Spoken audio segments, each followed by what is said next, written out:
Gina Carano is suing Lucasfilm and Disney. This comes 3 years after she was dropped from the cast of The Mandalorian, which, given that the previous season had just wrapped and the next one hadn't started filming yet, was just an end to her ongoing relationship with them.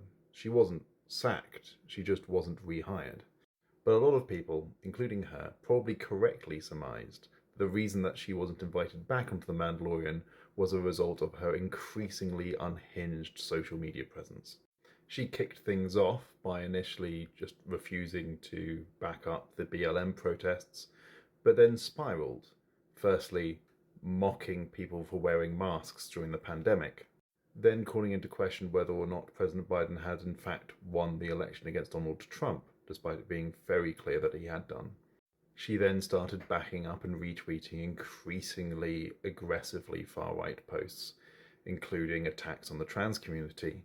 But what turned out to be the straw that broke the camel's back was when she compared coming out as a Republican to being a Jew during the Holocaust. This being yet another chapter in right-wingers being absolutely obsessed with portraying them as the most victimized victims in the history of victimhood. In the 3 years since she lost her role with The Mandalorian, she hasn't been quiet, being increasingly drawn to right-wing rhetoric on social media and being invited onto media platforms like Fox News to talk about her right-wing ideals. She's also spun this out into roles in right-wing TV shows and films. However, they are universally terrible. And I think it's more consequence of that than anything else that she's coming back 3 years later to sue Disney. Because the right-wing grift is no longer profiting her. She's starting to struggle. The jobs haven't been going well. There's only so much you can whip up people on Twitter before they start getting bored and finding the next big thing. This is a last desperate attempt for attention. And I think it serves an important reminder that although you see a lot of people make this jump from somewhat failing career into cancel culture martyr who's suddenly all over the news, think of how many of them you're actually still hearing about a year later. Most of them crash and burn, never to be thought about again within a year of making that jump. And a lot of them make that jump and don't even get picked up in the first place. They try and milk that right-wing rage money, that cancel culture media obsession, and it doesn't work.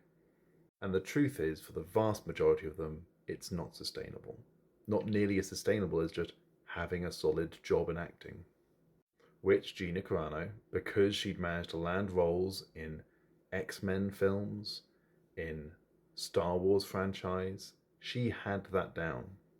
So take some comfort in that desperation, this final swing in hopes that the right-wing media ecosystem will start paying attention to her again.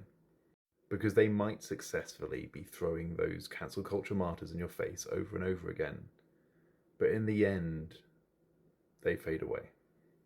It is unsurprising that the funder of Gina Carano's lawsuit is Elon Musk himself, because Carano, like Musk, only really exists anymore on Twitter.